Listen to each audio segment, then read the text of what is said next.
So I am sure we are all familiar with the story of Pacific salmon. But for those of you who have been living under a rock or don't watch nature documentaries, let me summarize it for you. Salmon are saltwater fish. They live in the ocean most of their lives. But when it comes time for them to breed, males and females both make these epic journeys up river streams well inland, where they find their ancestral spawning grounds where they were born, and they go ahead and they mate, lay their eggs, and then fertilize those eggs by decomposing their own bodies. They die there, and that next generation of salmon will then take up the call and make that migration again downstream and back out into the ocean. And when they are ready, they will repeat the process all over again. So this presents an incredible physiological challenge to salmon, because saltwater and freshwater are fundamentally different environments. And they're going to present different challenges when it comes to regulating your internal fluids. If you recall in the beginning of the unit, we talked about how the respiratory system, the circulatory system, as well as the water balance system, which involves the kidneys, which we'll talk about today, are all interrelated. So I want you to think about water balance, what that means, and what is the challenge that saltwater is going to present, and what is the challenge that freshwater is going to present, and how is it going to switch from one to the other for these salmon. Take a minute.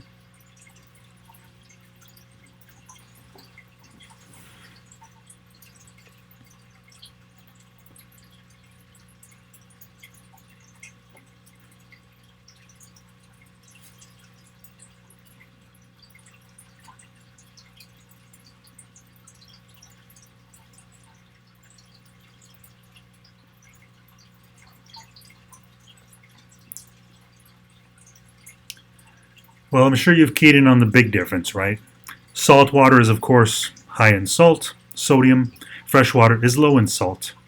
So when you're in an environment that's saltwater, well, you know about osmosis, and you know that you have fluids inside your body. So saltwater, the big concern is losing that fluid through osmosis to the surrounding environment, because after all, an area of high solute concentration is going to attract water. So the issue with saltwater and living in saltwater is you're always running that constant risk of dehydration. In freshwater, in contrast, the opposite is true. You have more salts inside you, you're hyperosmotic compared to your environment. So the issue for a freshwater animal is not so much losing water to its environment, but possibly losing the salt that wants to move from an area of high concentration, the inside of the body, to an area of low concentration, outside of the body. So we'll talk about this and what it means, but the key thing to remember here is that you are made of water. You, me, and everything you see is made of water.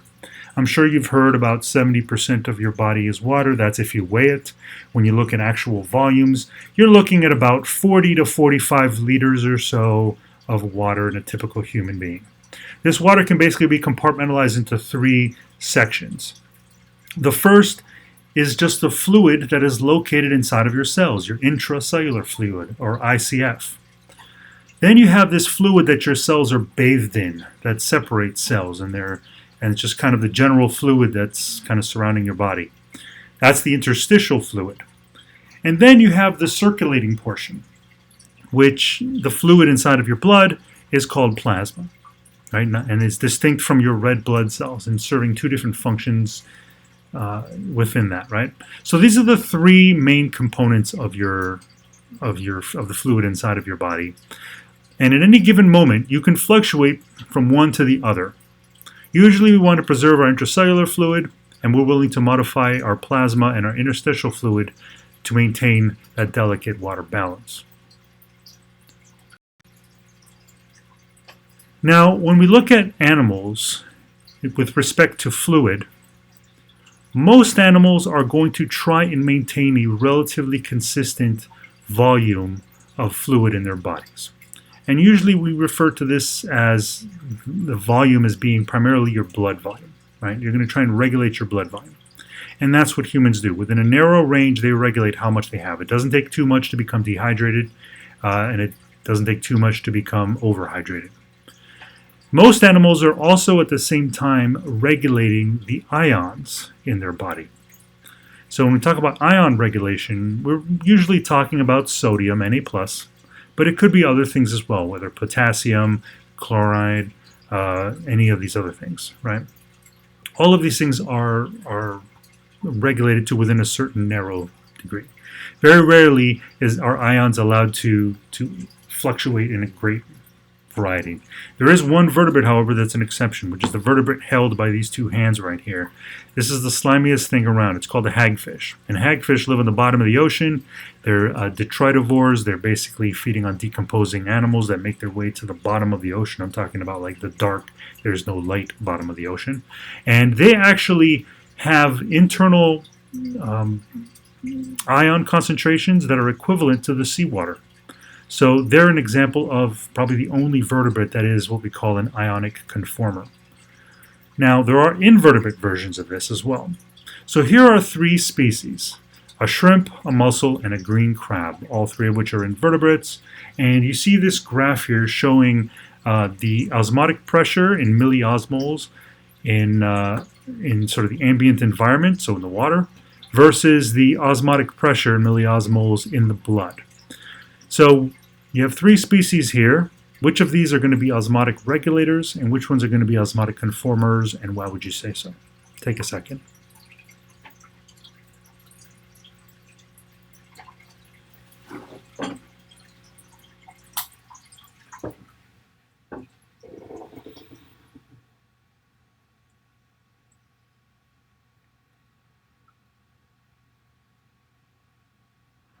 Well, let's look at the osmotic conformer. Usually we define an osmotic conformer as something that's going to increase its blood concentrations in the same degree as it increases in the environment.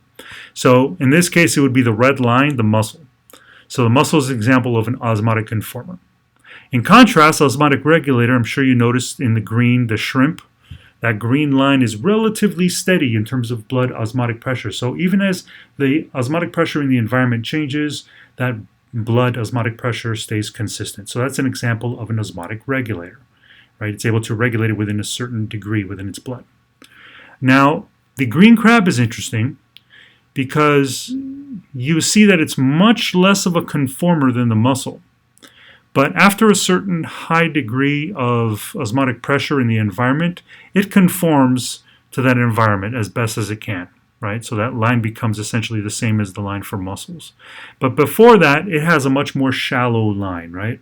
So it indicates that it's kind of in between the two. It's sort of a semi-osmotic regulator. Now, today we're going to talk about the kidneys. And whenever we talk about the kidneys, the name is almost synonymous with urine. And when we talk about urine, we're talking about nitrogen and removing nitrogenous waste. So where's this nitrogen coming from that we're talking about?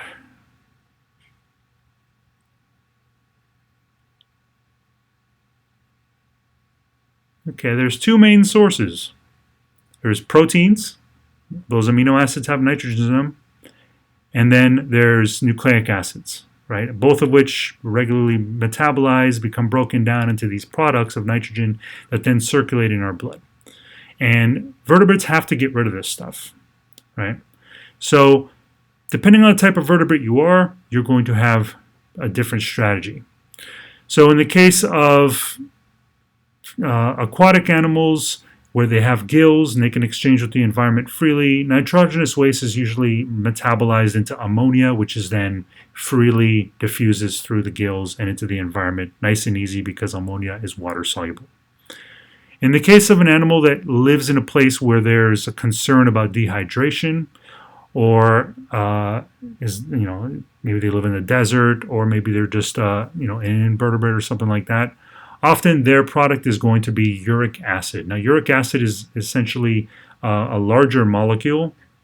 And as a uric acid, what it tends to do is it tends to form a solid structure because it kind of produces a sort of crystal. So that's why bird poop looks the way it does. That's why it looks white. That's actually not bird poop. It's actually bird pee. Go figure. Now, what determines the type of molecule that we're using?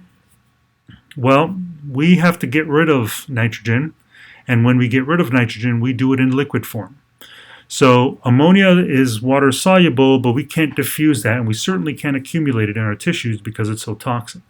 Uric acid, on the other hand, is a solid form and isn't dissolvable in water. So when we get rid of nitrogen, we're doing it with urea. So mammals, amphibians, sharks, they tend to use urea as their primary nitrogenous waste. Now I wanted to bring up nitrogen because when we think of the kidneys, we simply think of the waste product. Even when you talk to people and you tell them what system is the kidney a part of, they'll tell you, in quotations, the excretory system. Well, in my personal view, there is no excretory system, right? That's just a byproduct of a much bigger physiological process. And as I mentioned before, the respiratory system, the circulatory system, and the kidney are all working together to accomplish essentially the same goal. So, and that is homeostasis. So, we've divided them up into different systems, but that's not the best way to think about it.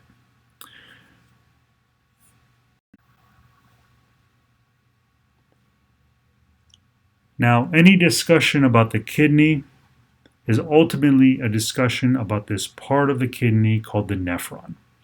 The nephron, as every textbook will tell you, is the functional unit of the kidney. And this is where water balance occurs, which is the primary function of the kidney. Urine production, that's just a byproduct of this function, maintaining the water balance and primarily the water in your blood and other constituents therein. So nephrons, what are nephrons? The kidney is made up of millions of these nephrons, and nephrons are basically tubes, and they start in one spot and they end in another spot, and there's millions of them, and they go in and out of the kidney. So whenever we talk about something being the functional unit, we're basically saying that you can't understand the kidney without understanding the nephron and what the nephron is doing. So in an amphibian, a nephron is a fairly small structure. In a mammal, a nephron tends to be a much longer structure that can vary quite a bit. The reason for this is because an amphibian is living in the water and has less of a need to maintain its water balance because it could always get water from its environment. Whereas a mammal, think desert mammal, for example, it may not have access to water right away. So the need to be able to pull water back from what's being lost is more important. So you end up having a longer kidney as a result. Now we'll hit to this point later, but just briefly, the kidney is made up of two very broad anatomical sections. It's made up of a renal cortex, which is just the outer layer, and then it's also made of an inner layer, a renal medulla. And if you were to do a cross-section of the kidney, as shown in this picture, you would notice these dark brown triangular looking structures. These are called renal pyramids. And inside of these renal pyramids are where these nephrons are located. So you have some of these nephrons that are mostly confined to the outside layer, or what we call cortical nephrons. But then more interestingly, you have these much longer nephrons. These are nephrons that start in the cortex, right? They start in the cortex, and then they have a descending loop that goes well into the medulla. And there's a reason for that, which we'll talk about. Now, all of these nephrons are going to end up in structures called collecting ducts. And collecting ducts are where we can start using the terms urine to describe what's happening here. But the nephron itself is an interesting structure. We can basically divide the nephron up into 5 sections that are each playing a very distinctive role. Now, every nephron starts with a capsule, the Bowman's capsule. And in the Bowman's capsule, this is essentially a structure that envelopes a capillary bed known as the glomerulus. So the glomerulus of the capillaries, the Bowman's capsule is the nephron that surrounds it. And like a good capillary, it's connected on both sides by arterioles, right? There's not a vein part here. It's an artery going into an artery, what we call the afferent arteriole with an A, and then the efferent arteriole with an E. So one's coming in, bringing blood in, the afferent, and then the efferent is taking it out. More on that later. This is the site, however, where that initial filtration of substances inside of the blood as well as water is going to start. After this filtration happens, the fluid that builds up in the Bowman's capsule then moves through what's called the proximal convoluted tubule, or the PCT.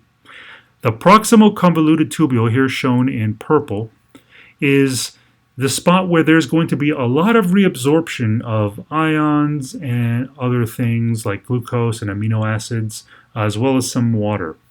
And for the most part, the reabsorption, as we call it, because you're reabsorbing it back into the bloodstream, right? So it temporarily left the bloodstream through the glomerulus, and then the stuff's getting reabsorbed back into the bloodstream. That is an unregulated process. So we say that this is the area where there's unregulated reabsorption. Following the proximal convoluted tubule, you're now entering into the loop of Henle.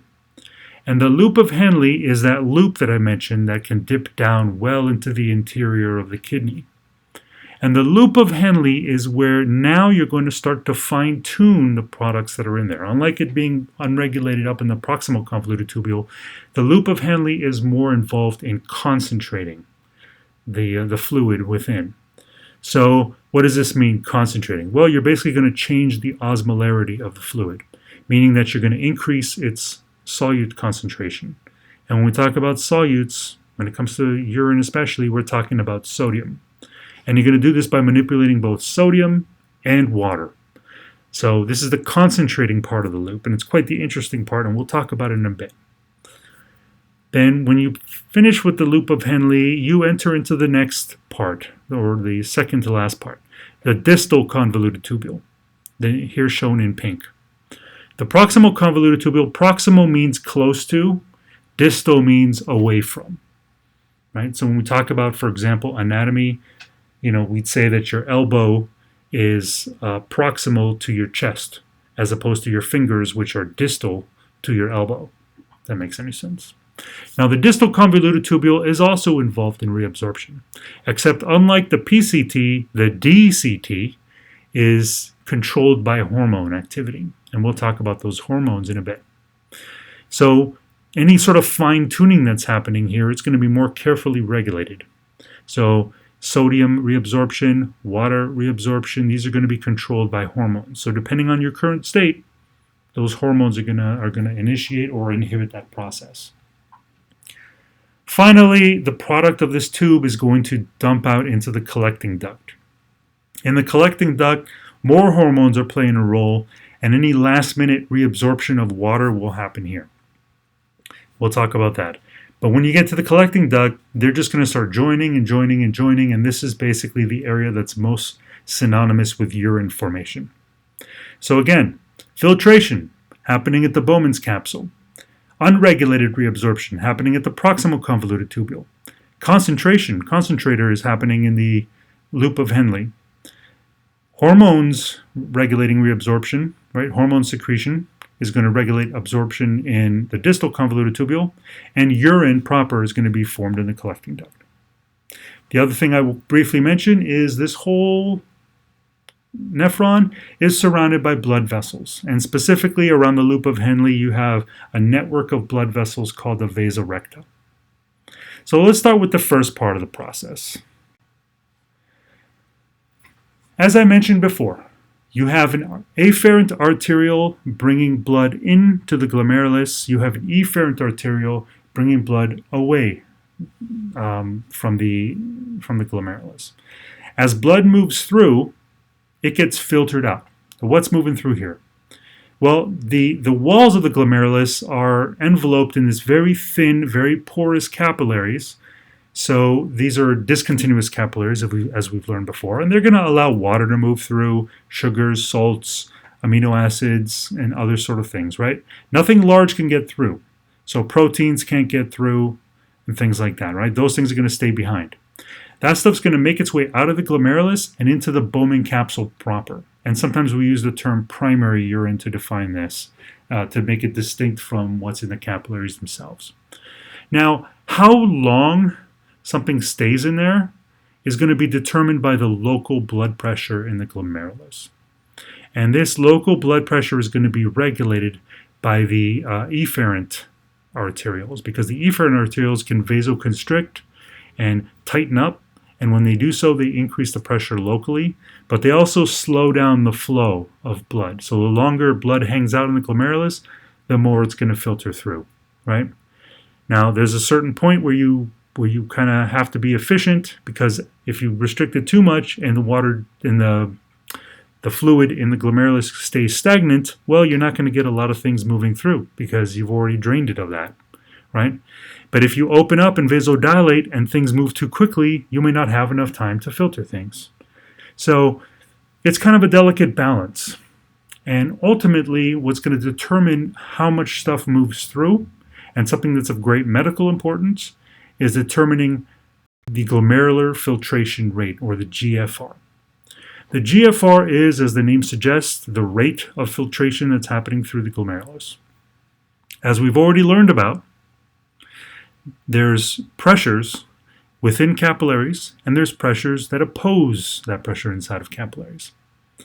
So the first pressure you need to be familiar with is the glomerular blood hydrostatic pressure, or glomerular hydrostatic pressure. What is a hydrostatic pressure again?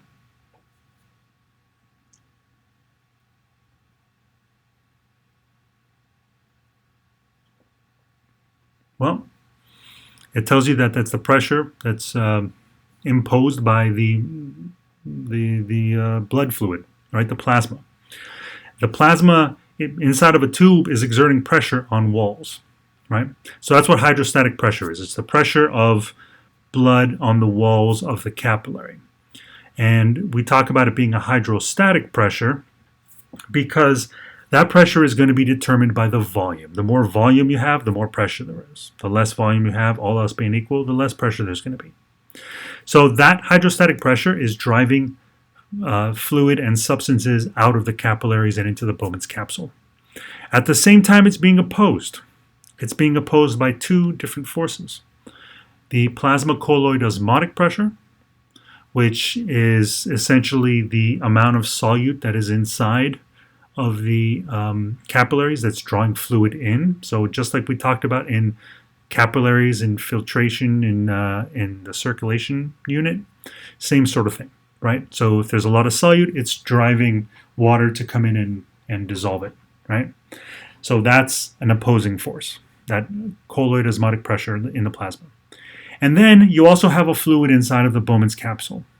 It isn't as much, but it's also exerting its own hydrostatic pressure. So we call this capsular hydrostatic pressure. So basically, it's glomerular hydrostatic pressure versus the plasma colloid osmotic pressure and the capsular hydrostatic pressure together. So how is the body going to increase filtration?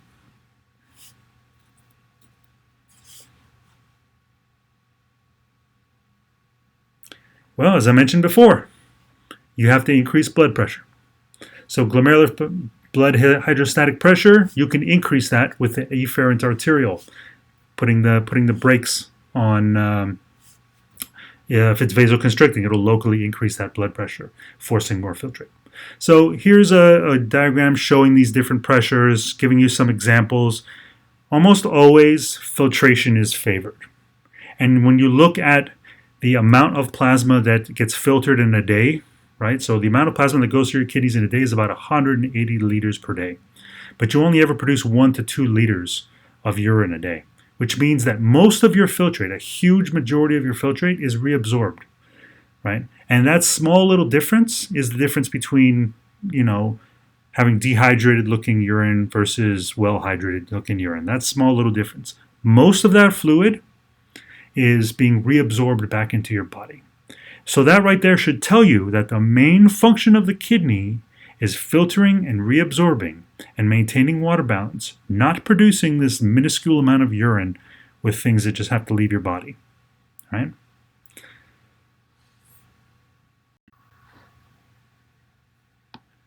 So what regulates GFR?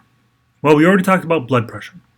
So blood pressure increasing in the efferent arteriole is going to cause a backup, if you will, of fluid.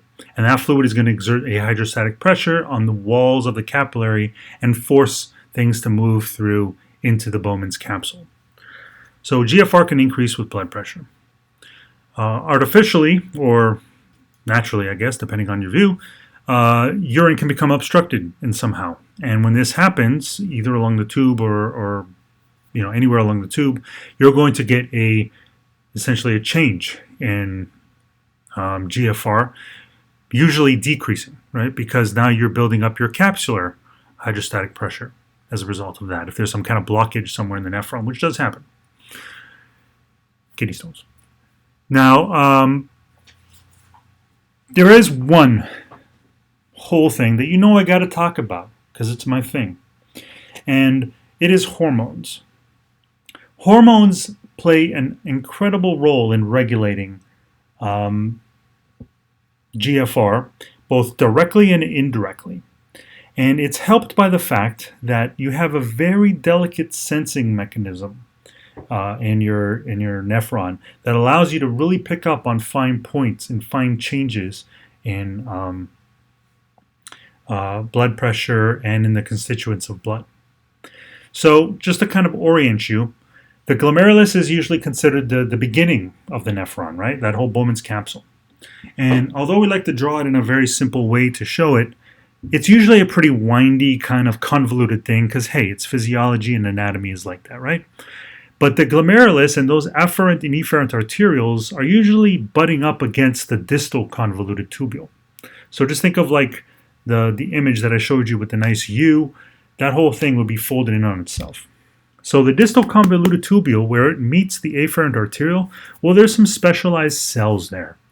And those cells are the whole structure is known as the juxtaglomerular apparatus because it's juxtapositioned at the glomerulus, and it's an apparatus because it does stuff.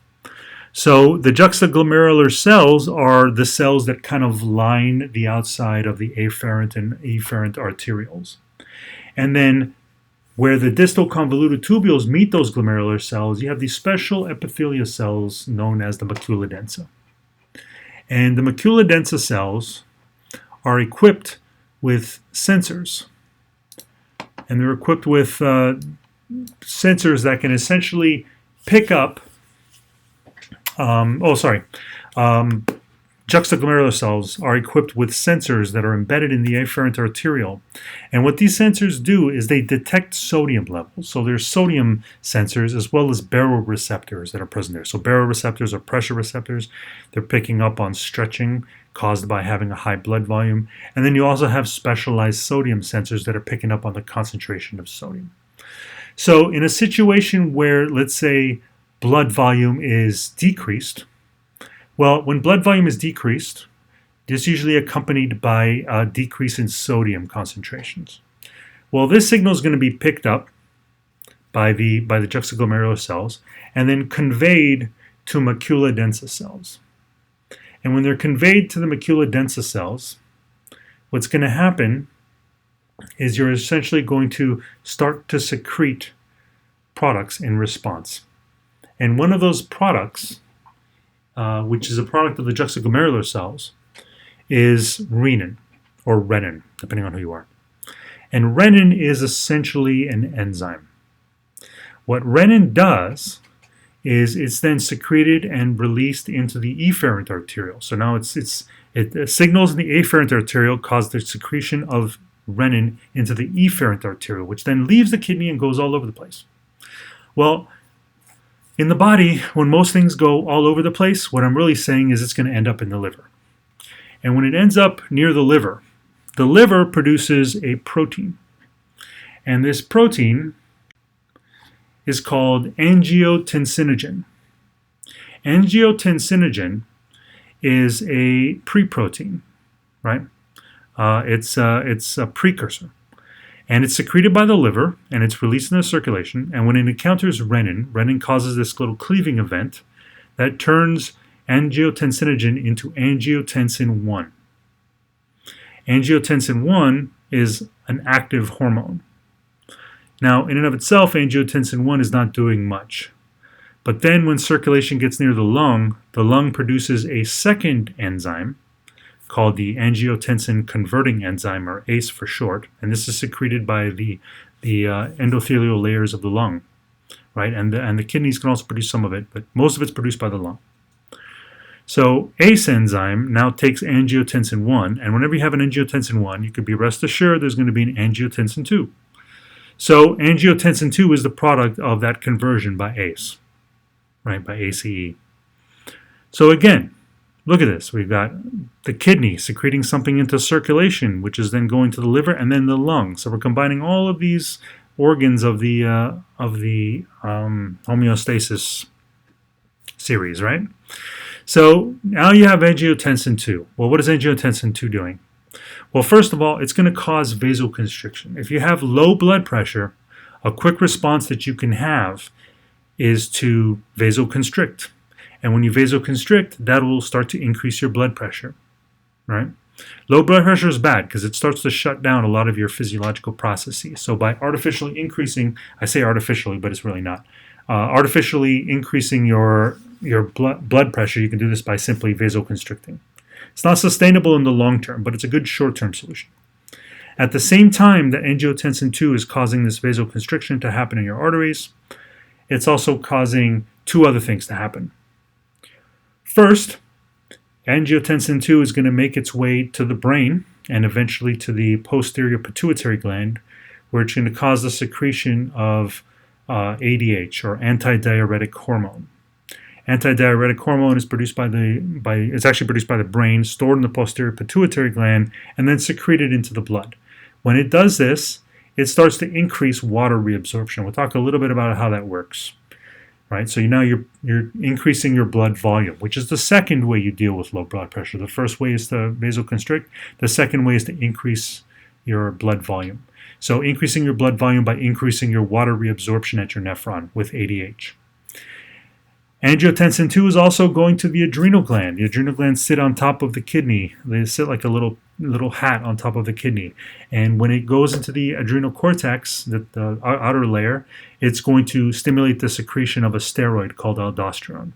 Aldosterone is also going to help ADH increase water reabsorption. But it's not going to do so by messing with water per se. It's actually going to do so by increasing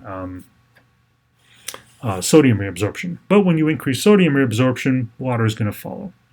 So you have this two-pronged attack, a short-term, real fast vasoconstriction event and a longer-term increase in the blood volume, which eventually will stabilize blood pressure. And when blood pressure gets back to within a normal range, those sensors in the juxtaglomerular cells are going to shut off, and renin production is going to shut off, and there you go, you've restored your water balance. Pretty cool, huh?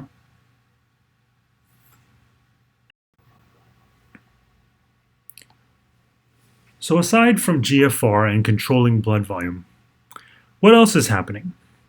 Well, depending on where you are on the nephron, as we mentioned, there's going to be differences in what's happening, what's moving through. And what's determining those differences is the membranes and the epithelial layers of the nephron, the tube, basically.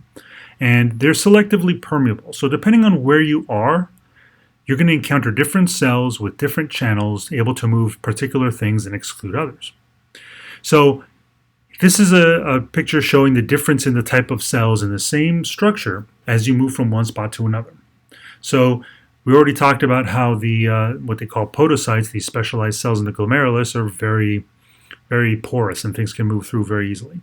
In the proximal convoluted tubule, you have these square type of cells, right? This epithelial cells that are essentially, for the most part, they can move things as long as they have channels, right? So they're moving sodiums, they're moving glucose, they're moving all sorts of substances through them. And as you move into the loop of Henle, on one side of the loop of Henle, you have some very thick cells. On the other side, you have some much thinner cells. And you'll get differences in what moves through, whether it's water, whether it's sodium, whatever. And then by the time you get to the collecting duct, you have essentially something that's highly impenetrable to most things, and even water cannot get through without specialized channels. So again, it kind of goes back to those early discussions about emergent properties. It is the epithelia that define how the nephron works.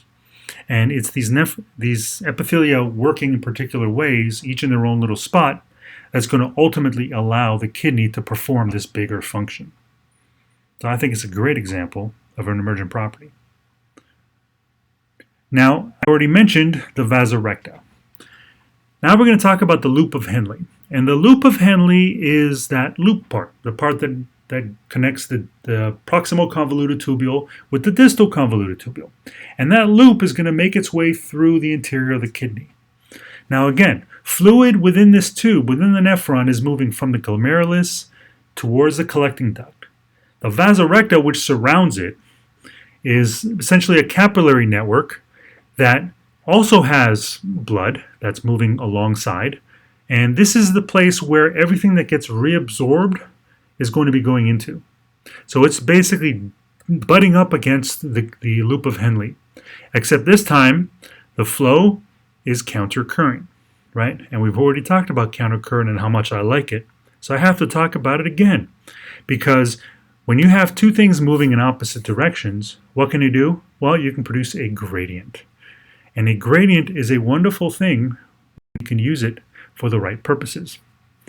In the case of the kidney, this gradient is not about transferring heat like we've learned about before, but it's about transferring substances so you can change the concentration.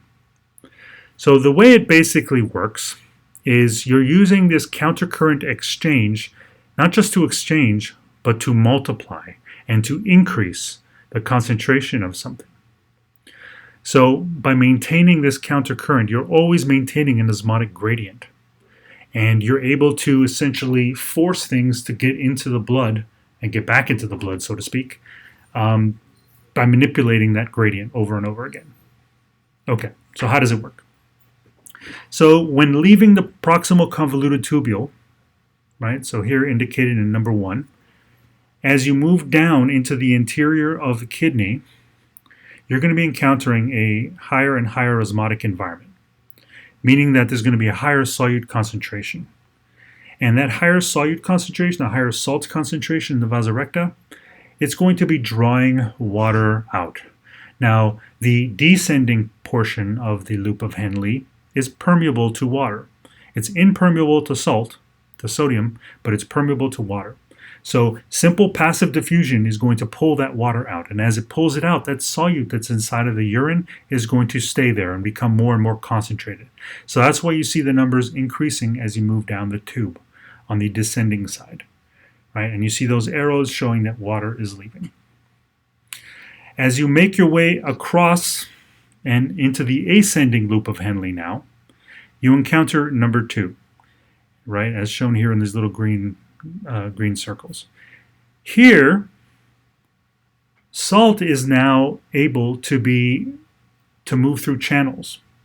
So you're going to be able to pull a little bit of salt into the blood, right? Because now you have these channels that allow that passive diffusion. Now, as you move up, that passive diffusion is now going to shift towards active transport of salt. So what you're now doing is you now on the ascending loop, it's impermeable to water. So water has to stay in there. What you are now doing though is you're loading up your salt.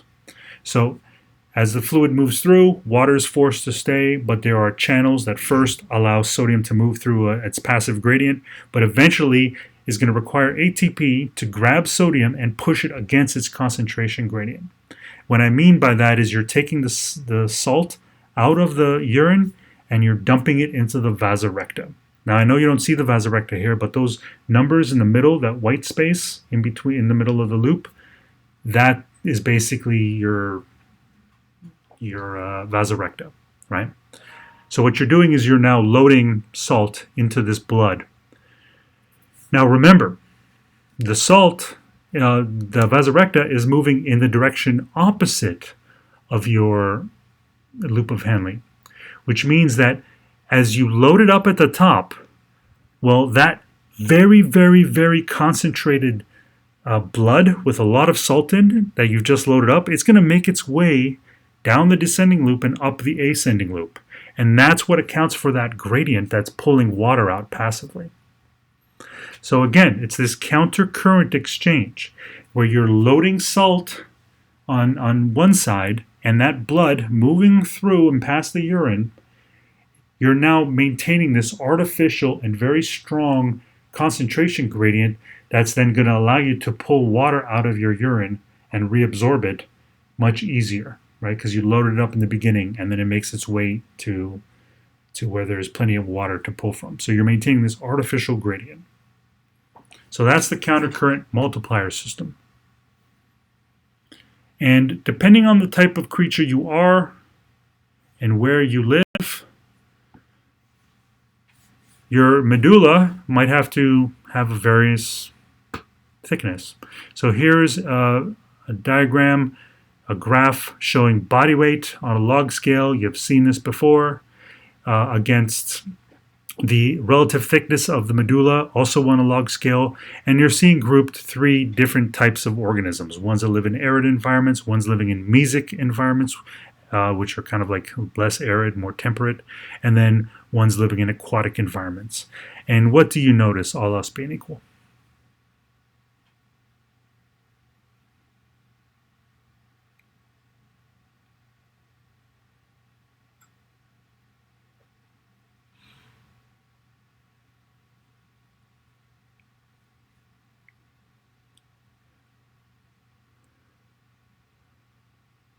Well, my guess is that you picked up on the fact that animals living in arid environments have especially thick medullas.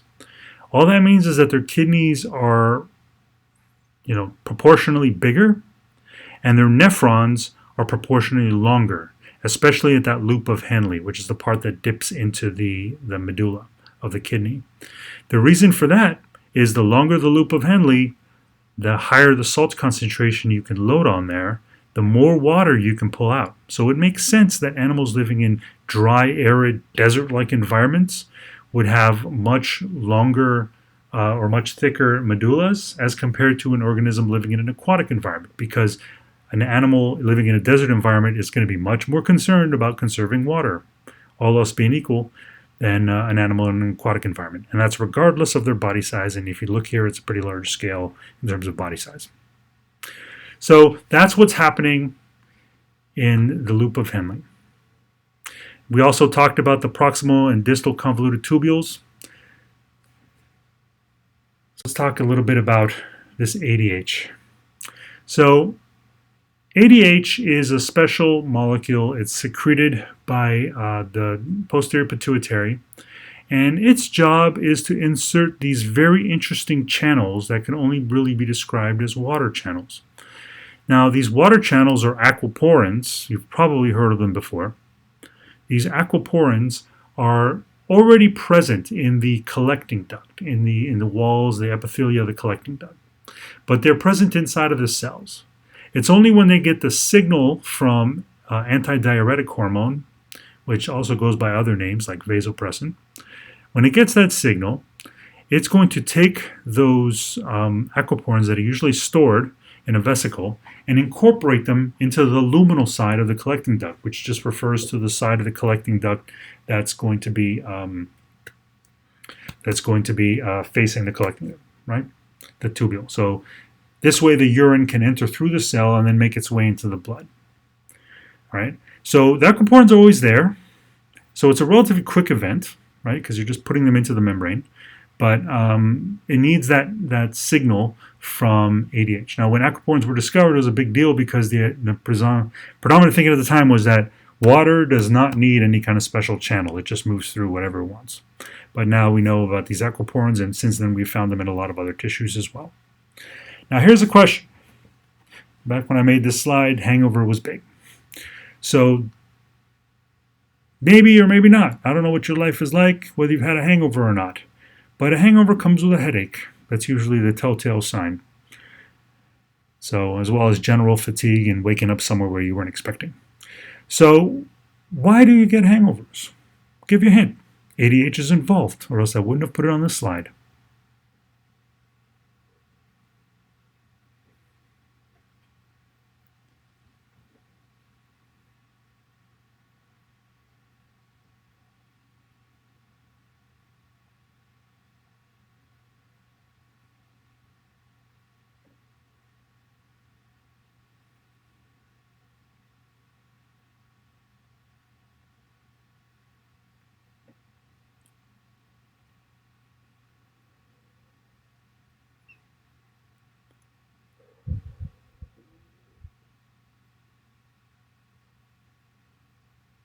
Okay, so hangovers.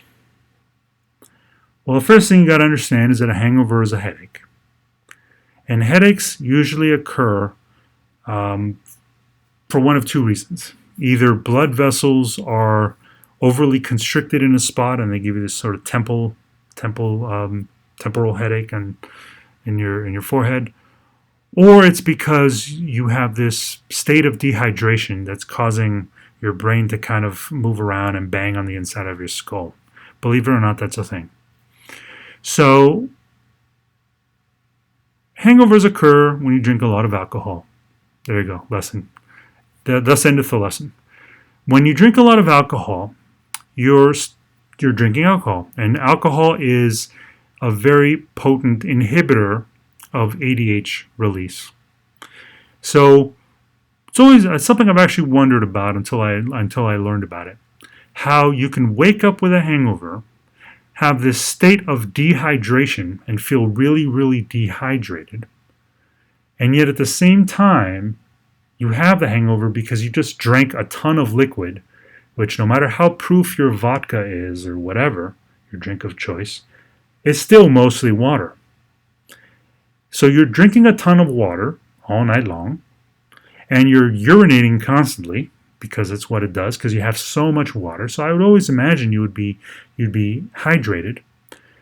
Except the reason that you're urinating so much is because alcohol is causing your ADH secretion to go down, which means those aquaporins are not being inserted into your collecting duct, which means you're not reabsorbing that water. So what ends up happening is you're blocking the one thing that would stop your water from being urinated away. So even though you're drinking tons of water, you are essentially dehydrating yourself because of this one critical step that you're inhibiting because you happen to be drinking alcohol and not water. So there you go. Now you know. I'll tell you who doesn't get hangovers though. Fish don't get hangovers. So when you have a freshwater fish, the freshwater fish's goal is to be hyperosmotic as compared to its environment, or at the very least isosmotic, meaning that it has the same amount of solute as its environment. But usually the goal of a freshwater fish is to conserve salt. And it's not so much worried about water because it's surrounded by water. So whenever a freshwater fish consumes water, what it's going to do is it's going to excrete most of that water. And it's going to be very, very dilute, meaning that it's going to hold on to that salt. So it'll have a lot of aquaporins, or it won't have a lot of aquaporins in a freshwater fish, but it will have a lot of sodium channels to pick up that sodium as well. So a lot of aldosterone, for example, which puts sodium channels into your distal convoluted tubule. It's going to have a lot of that stuff, but it's not going to have a lot of aquaporins because it wants to get rid of as much water as possible, but it wants to hold on to the salt. So large volumes of dilute urine.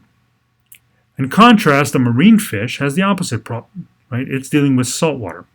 So it wants to maintain a hypoosmotic condition relative to seawater. So in order to do this, well, it's the same sort of processes are happening, except that it's going to actively try and secrete as much salt as possible. So it'll do this through its gills. They have sodium channels on their gills and just dump sodium out.